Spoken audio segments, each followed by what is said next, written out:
Hey guys, I've been jabbering about G blues, G7, G blues progressions, G blues scales, but let's just make sure everybody knows what a G7 chord is. That would be 3 notes or 4 notes, G, B, D, and F. Any combination of G, B, D, and F will give you your G7 chord. Here's the easiest way I know of to play that chord. That's a D string, G string, B string, and then first fret, first string, F. Which really sounds pretty good. It's very simple. If you want to add some bass to that, you could bring in your middle and ring to the B and G over here, 2nd fret and 3rd fret. So that's G, B, D, G, B, and F. F is kind of the flavor note.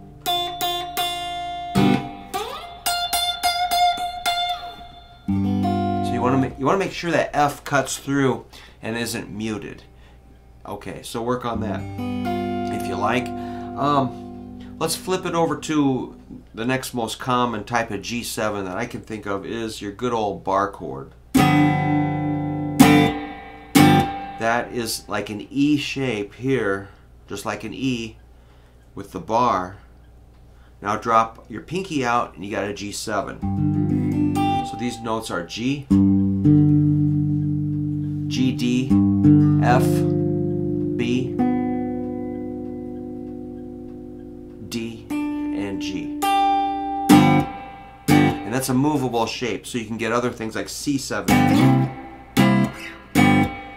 A7, C7, and D7. So even though that's painful, but once you learn it, you can play everything. So these are super important. So you got to kind of work through whatever technical problems you're having. You have to solve those and figure them out. Okay, let's add something to that. Here's the pinky, 2nd string, 6th fret. That's an F. There we go. So that's got more of that flavor note. That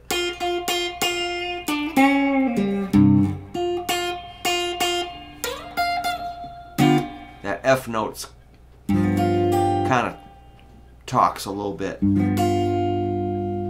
Cool. All right. So that's a few G7s. Let's do a couple more.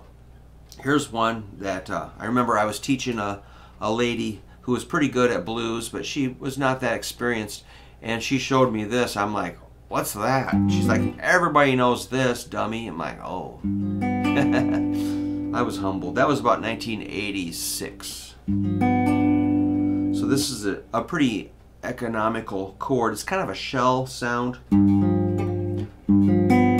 which is kind of stripped down. You're not blasting all 6 strings. So that's a G, F, B, D. So there's no duplicates. You know, there's no, like a lot of these will have 2 G's or 2 B's or something. So that's G, F, B, D. Can you see the fingering there? 3rd fret and pinky at 4th fret. That's pretty cool. And again, that's movable.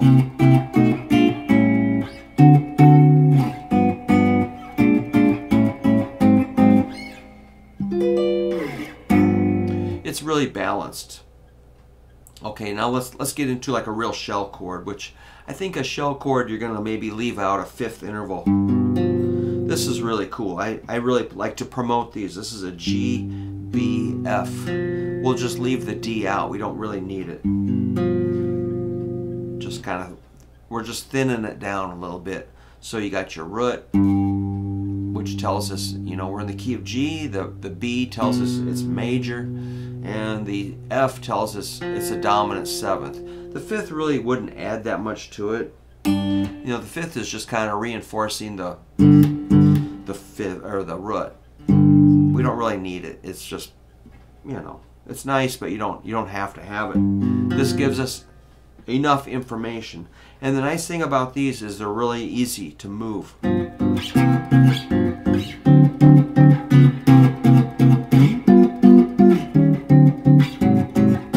Pretty easy to play too. So it's no strain of the bar chord. So if the bar chord is fatiguing you, just go over to this little shell chord. That's a G, B, F. Cool. Let's do a couple more. Here's one that I've been hitting like this. This is shaped like a D7, you know, D7 down here. That's just a common cowboy chord. Move it up here.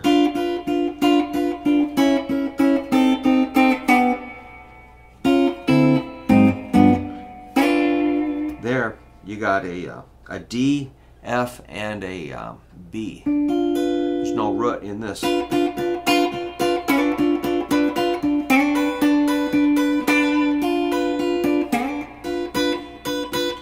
So that's 7, 6, 7.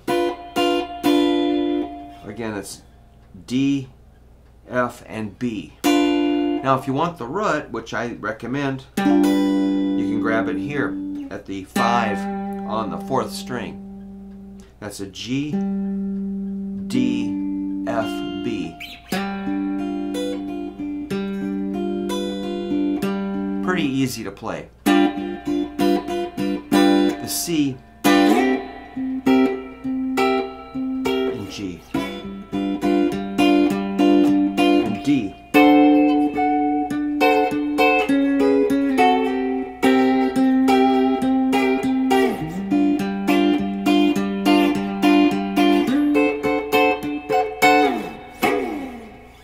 So it kind of leans in towards a lead guitar sound.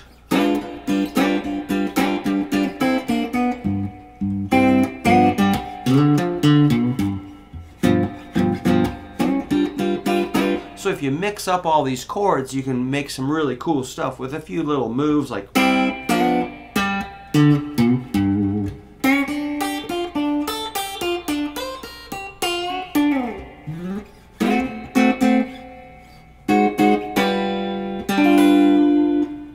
You know, mix the blues scale in there and a few stock licks, you know.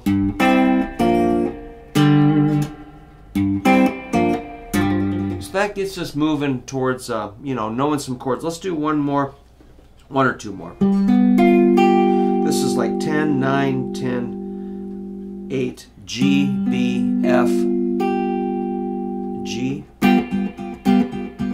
I use that all the time, movable.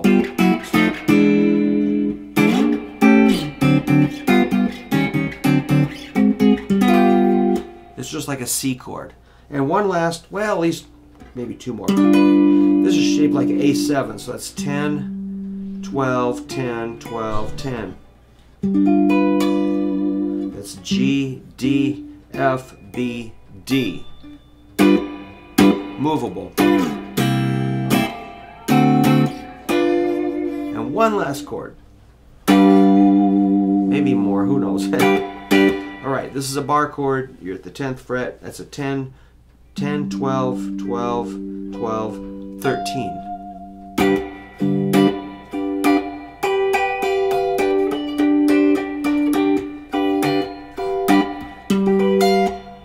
G, D, G, B, F. See how it links to a lead guitar. If you know the chord,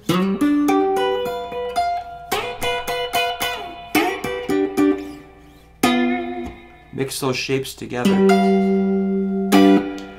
And let's do one last crazy one. I keep saying I'm done, but I'm not. Alright, this is 13, 15, 16. That's a B, D, F. And that's kind of lead guitar zone there.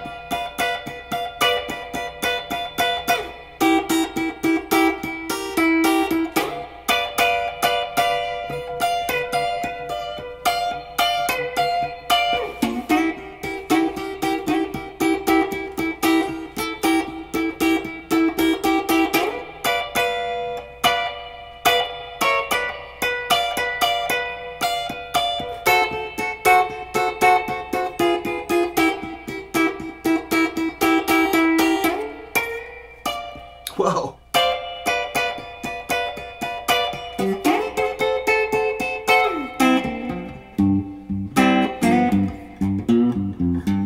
Yeah, man. It's very cool. Well, yeah, chords are massively important. You know, we spend a lot of time learning lead guitar, licks, riffs, songs, everything.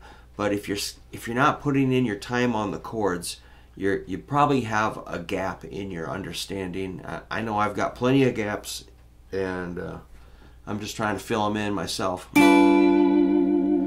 yeah, chords are really satisfying. So put in a little time on your chords. Maybe get some chord books, get some method books, anything you can get. If you got any questions, I'll make a video for you. But this is kind of a gold mine of what I just showed you. And, you know, I don't know. You might click on the video and watch, you know, 30 seconds and leave. That's okay. But however you learn it,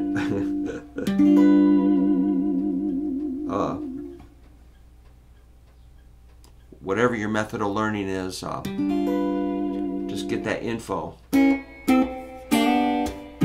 Chords. Look at G7. Those are called dominant 7 chords. And cool, man. I'll do some more videos on chords coming up so we can fill in some gaps for my friends. And I really appreciate you checking out my channel. So that's going to be it. And I'll just say have a good day. Thank you.